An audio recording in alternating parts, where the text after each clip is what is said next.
Warning: the following podcast contains violent scenes that may be unsettling to some listeners. Listener discretion is advised. Hello, and welcome to Changing the Lost Vanity. Vanity is a first edition Chronicles of Darkness game set in southern Florida during the year 1993.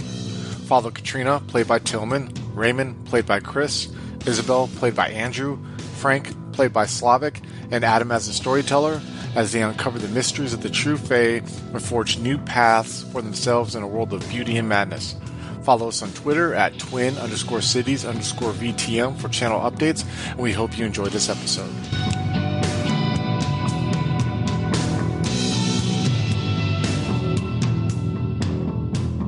We're going to cut to Katrina. You and Raymond are kind of just walking through the hedge right now, and it seems like it's maybe been an hour since you guys departed this sort of encampment of this guy that Raymond just ended with an axe. And you guys have kind of just been walking along side by side. He hasn't been saying much at all. And it's not really clear where you guys are going. He's just kind of looking forward and just kind of like just marching along. And he's gripping this axe. And he still has this smear of blood over his face. And it's completely dark where you're at right now. But you're occasionally able to just like see this shine on his face when the axe sort of catches the reflection of the moonlight. Or it's not moonlight, it's who knows what the source is, because there's no stars here. There's nothing. It's so desolate. And you guys are kind of just like walking side by side, and you wonder how much time has actually passed. It could have been longer, it could have been shorter. It's just like it's just so hard to tell here.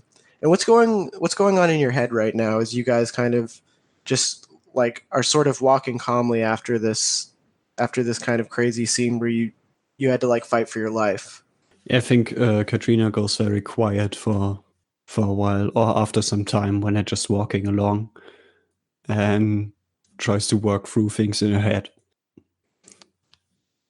Yeah, and I think so she definitely wants to get out of the hedge right now.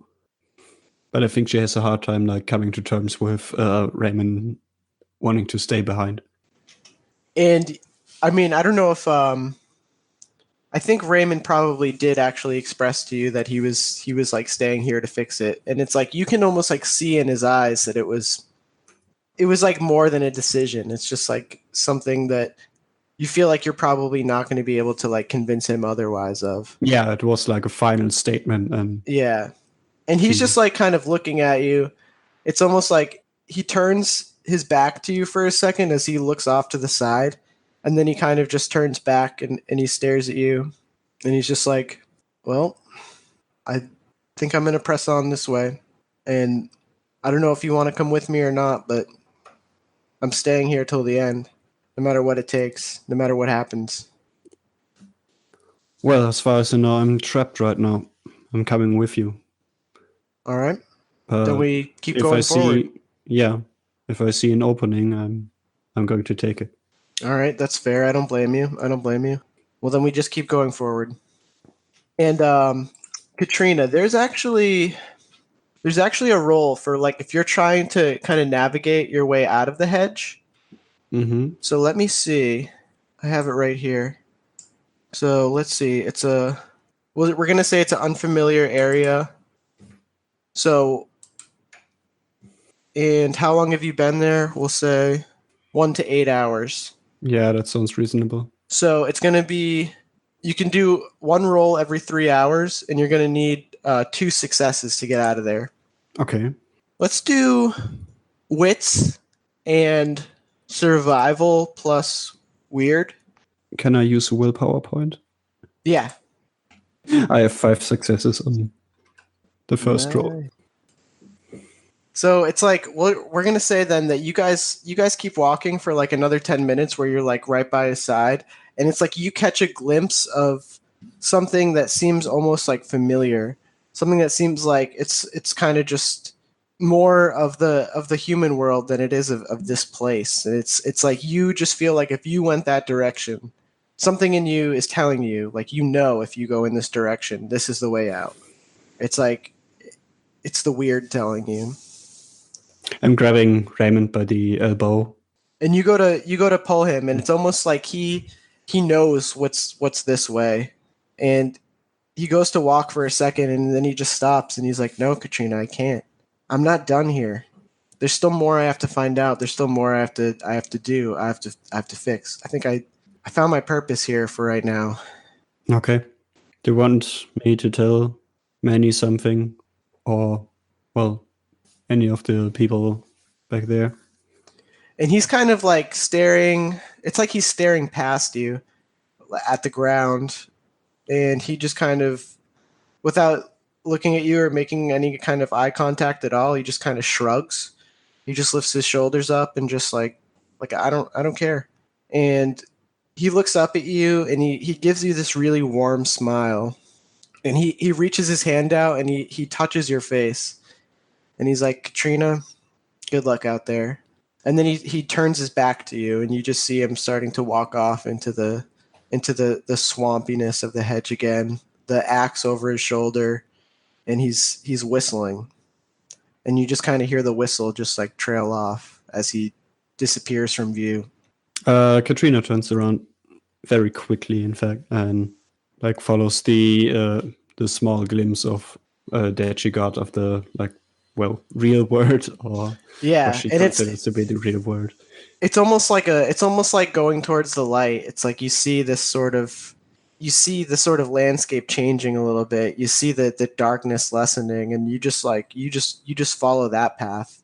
And within 10 minutes, it's kind of like you step through the woods, you step through the brush, and you're in a yard. It's somebody's backyard, and it's nighttime. You hear crickets. There's no cars. The street lights are off. People's houses are off on this street, and you see houses on this street. You see a few.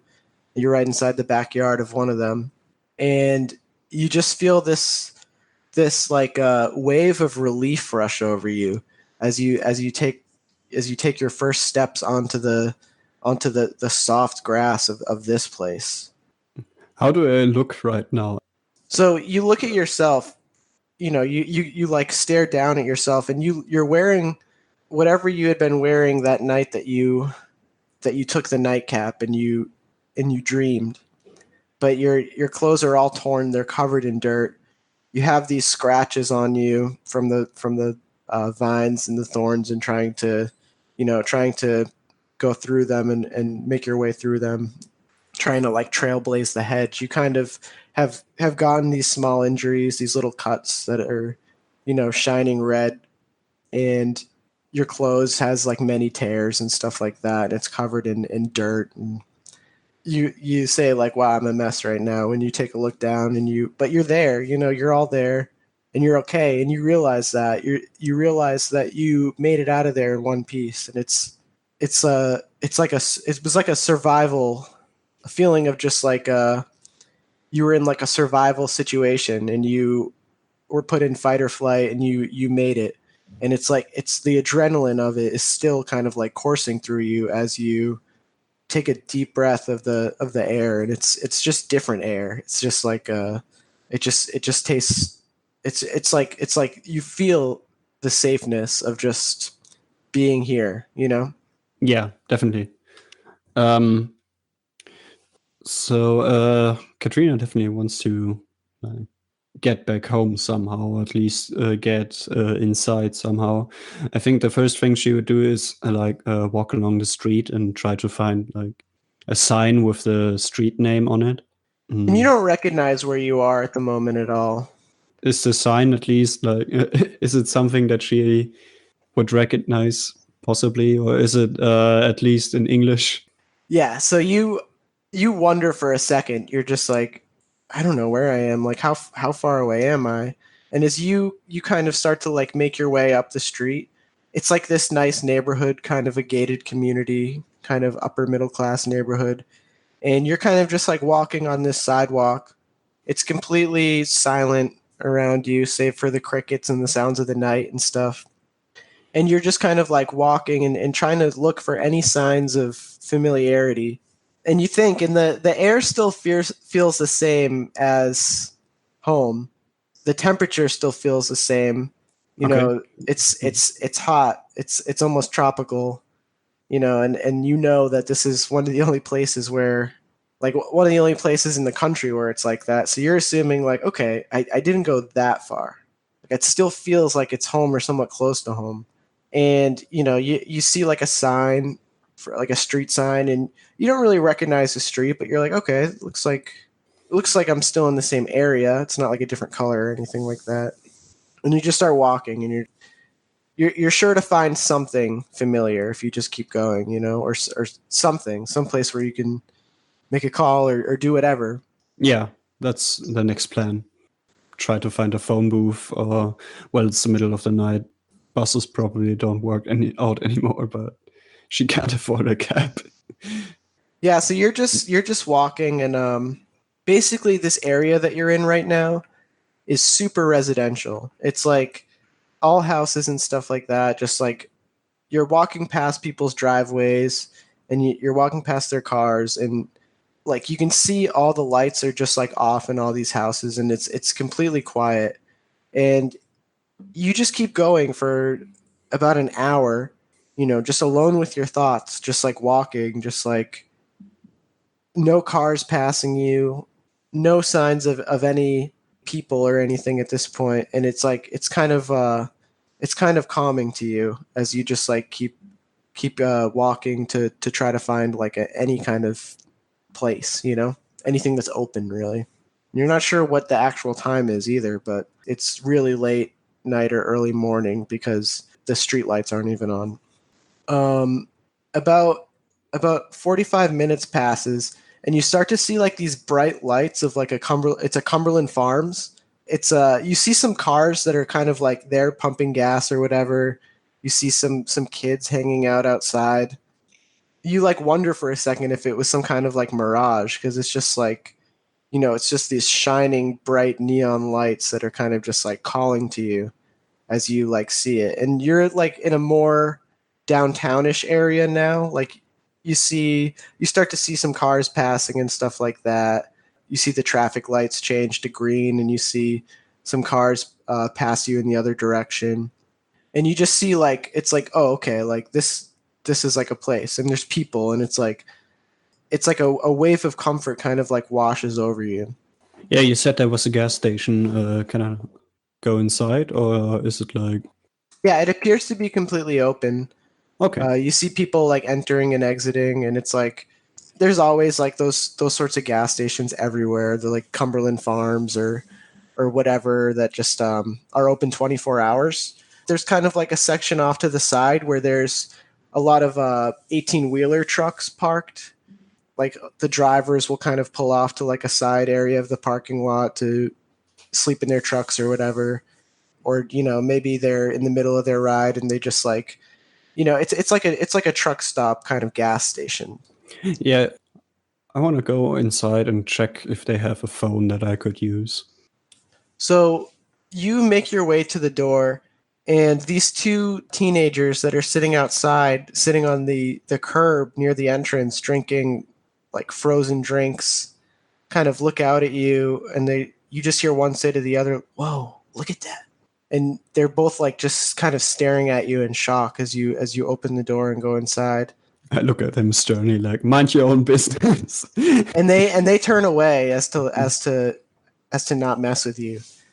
And you open the door and go inside, and you hear that bell of that little bell that they keep on the door ring behind you. And the cashier just looks up and looks at you and then looks down for a second and is just like, holy shit. And he's just like, ma'am, are you okay? Do you need me to call an ambulance for you or something? You're Oh, all bloody, miss. yeah, I fell down walking down a hilltop and cut myself up, but it's all right. It's all right. I just need to get home.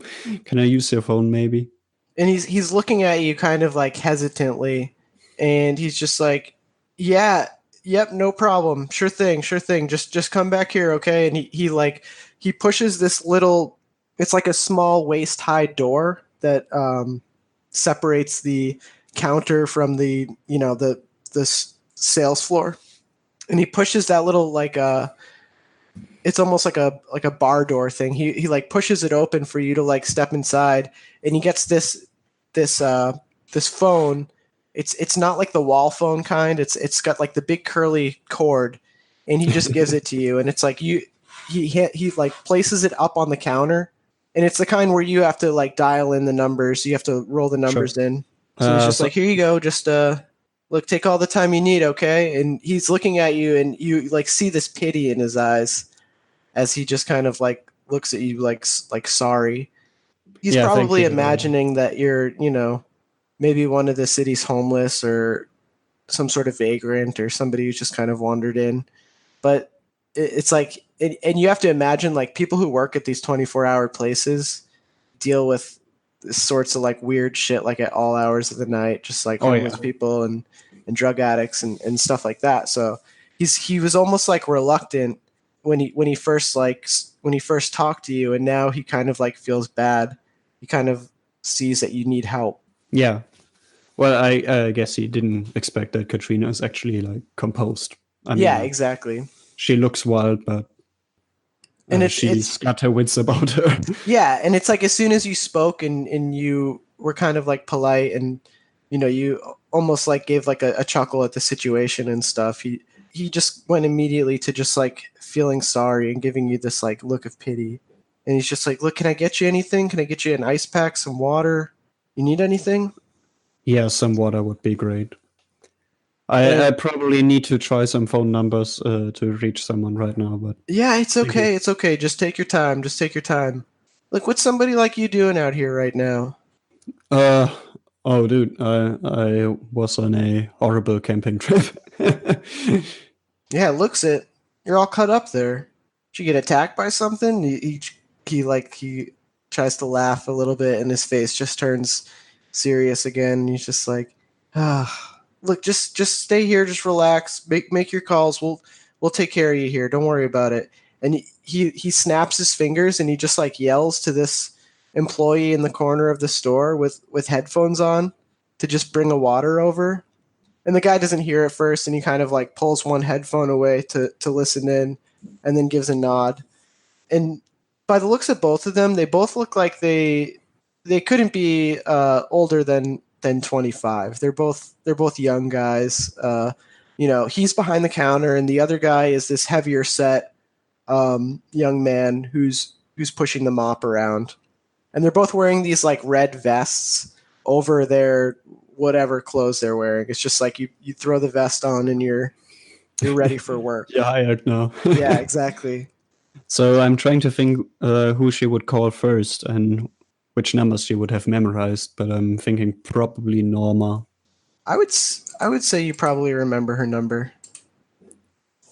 So yeah, you go ahead and you dial the number into this phone, and it's like it's taking too long to do it, and you're just like trying to just get this call out right away, like very anxious to just like just speak, And the phone rings a few times, and on the third ring, the phone answers, and you don't hear anything on the other line, but you do hear just like the phone pick up, and just you hear like some breath. Hey Norma. Who is this? Katrina? Katrina, yes. Jesus, what hour is it right now?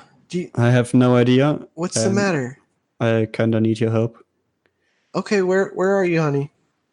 Yeah, can you pick me up at and I turn around to the guy and like, hey, sorry, where exactly is it that we're and he picks the phone up and is just like, hello, miss, 367 State Street, and he just hands the phone back to you, and he gives you a nod, like, yeah, I'm crashing at this gas station right now.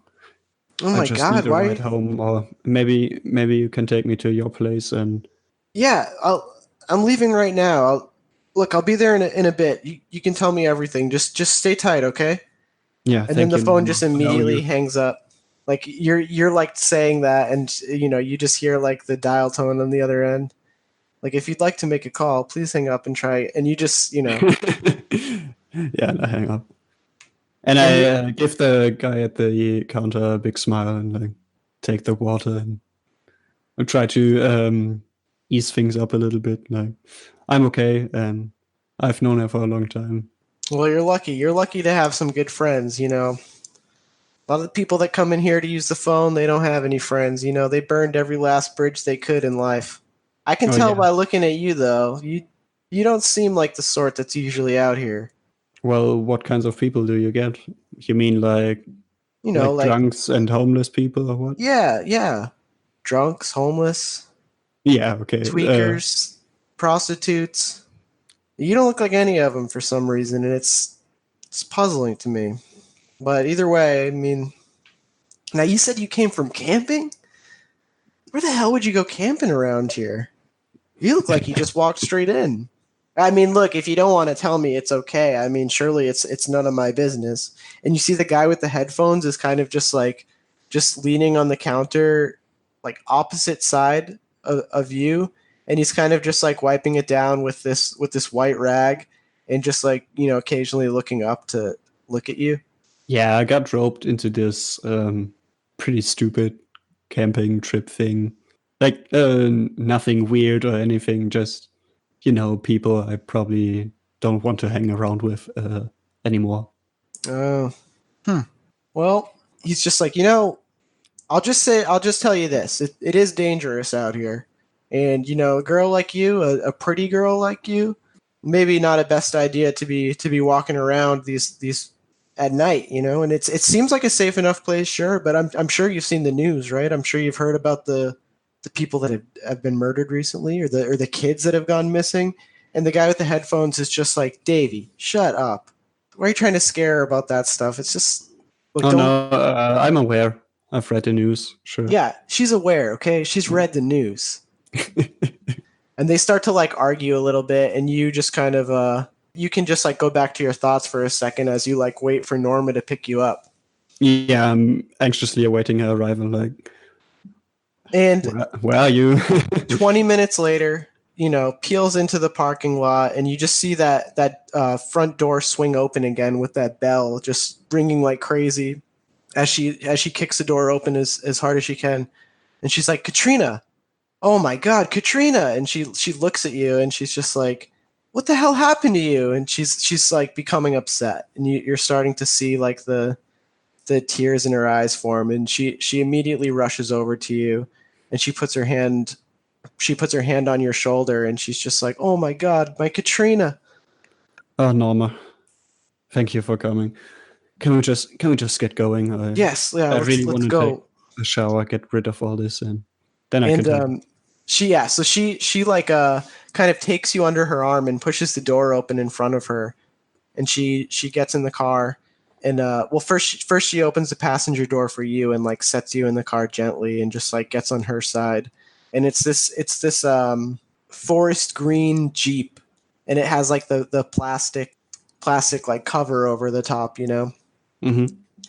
And you guys start driving, and she takes a cigarette out and she lights it, and she's just like, oh my God, Katrina, what the hell happened to you? Are you okay? Did somebody hurt you? Where have you been? No, I got lucky. Someone did not get to hurt me, and I stupidly walked into the hedge. You walked in. Okay, you're okay though. You're okay. It's all right. Yeah, How the hell did you get into the hedge? I'd rather not get into it. That's fine, honey. Why would you go in there? Why would you do such a thing? It's hard to explain. It's just something that felt like the thing to do to me at the time. And she turns and looks at you, and then looks back at the road, and then she does it again. And the second time she goes and looks at you, you see her face is like scrunched up, and like there's like just tears like coming out of her eyes. And she's just like, why would you do something so dangerous? What, I saw Raymond. in the hedge? Yes, in the hedge. I'm so confused right now. I know the past few days have been very difficult. Why are you guys messing around in the hedge? I don't understand. Look, maybe I made a bad decision, but I wanted to know where Raymond is, and in a way, it occurred to me that I could find out, by trying to find him in my dream. I think I understand. And you ended up there.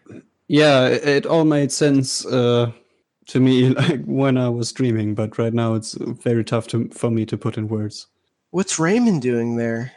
So you recall that we and especially Raymond believed that there was, well, one of them in his house, and that is why, well, all this happened. And Katrina is very uncomfortable with saying some of the things. Norma just like interrupts you, and she's just like, "Listen, I don't know if you went in there to try to help Raymond or what, but you have to listen to me. You don't have to do that. That's not your place to have to go in there and try to bail him out. You're a good person, and I it's one of the reasons why I appreciate you so much. But look, his problems are his own to deal with. And Katrina, I think that whatever happened, I think Raymond is suffering from some sort of delusion, and I just don't want you to get dragged into whatever he's doing. I'm not sure it's some sort of delusion. I think he has a point. He decided to stay there. Couldn't really talk him out of it. Stay there for what? Actually, we found one of the fetch makers. Jesus Christ. And he attacked me, and Raymond saved me. Is this something that's going to come back for you? And you see her, she has her hand out. She's just like, she's touching your elbow, and she's just like panicked. I have no idea. Is this something that knows you, that's going to come back? Oh no, it's dead. Jesus. And is this your Raymond's doing? Yeah. And you just see she like bites her knuckle for a second, and you just see like the tears running down her face just more extremely, and she's just like she's crying, and she's like, I almost lost you again. I almost lost both of you. And she's just like sobbing hysterically. I wouldn't tell Norma about the snake lady. Katrina's uncomfortable mentioning that. That's fine. And so Norma's just like, she's just like driving and crying, and she's just like, I don't know what to do. I don't know what to do. I don't know how to keep my people safe. Okay, there's one important thing I need to tell you that Raymond found out for us. Okay, tell me now. In Manny's backyard, there's an opening to the hedge, and Raymond accidentally walked into it. And I believe it has something to do, or we believe it has something to do with these dolls that have been appearing on his front door and around his house. So I believe there's some sort of group around here that is trying to make us vulnerable. And you see her, she just like thinks for a second, and she's just like, Manny called me the other day about something else. It's about Charlie. Basically, he was in a scarecrow ministry. Do you know about those? It's like a secret club. It's like it's what now? It's kind of hard to explain. Basically, the idea is they would make urban legends and try to commit acts to perpetuate the belief in it. It's like, I don't know if you've ever heard of Bloody Mary or any of those sorts of things, but well, yeah, that story I know.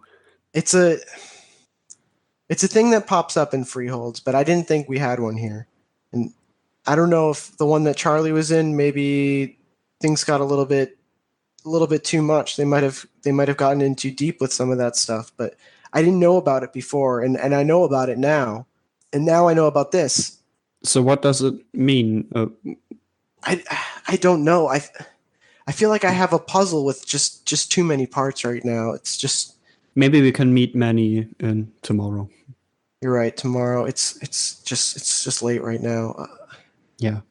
Look, do you want me to bring you home, or you can stay at my place if you don't want to be alone? It's fine. It's fine. I wouldn't mind it. I would prefer that.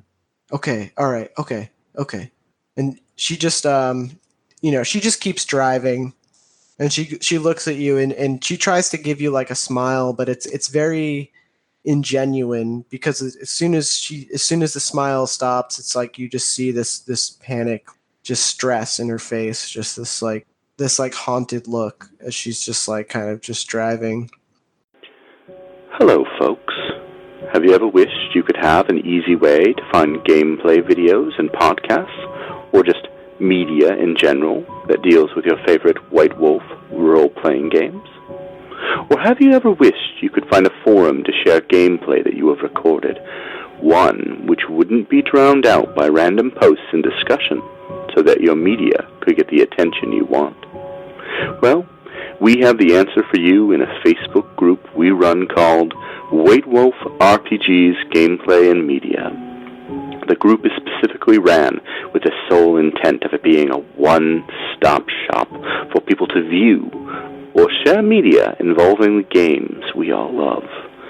We take thorough steps to ensure the page does not become cluttered and is easy to traverse. We are currently over 1,000 members strong, and we are continuing to rapidly grow, with new media being shared every day. Stop on by. We hope to see you there. High Level Games, the industry's first choice in taking your games to the next level. We are a podcast blog and new media network at highlevelgames.ca. We have blog posts about all of your favorite games going up 5 days a week, and a podcasting network with actual plays and shows that discuss role-playing games, with more rolling out all the time. We are on iTunes, Twitch, and YouTube. Find out more information at highlevelgames.ca, a site that certainly isn't controlled by a shadowy board of directors of otherworldly origin. That's highlevelgames.ca. Please, help. They're coming.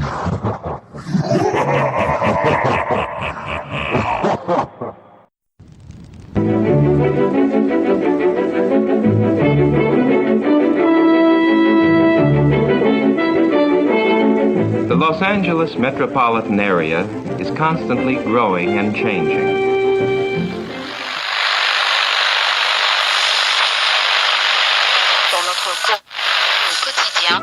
The Central District is full of new buildings. The Hollywood and Wilshire districts, once far from downtown, now are part of a which spreads past Beverly Hills and out to the ocean.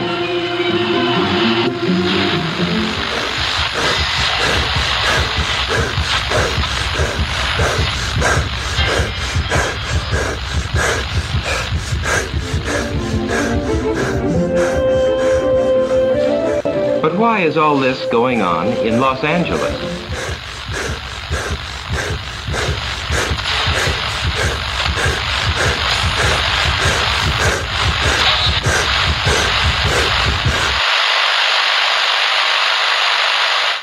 Why is Los Angeles an exploding city?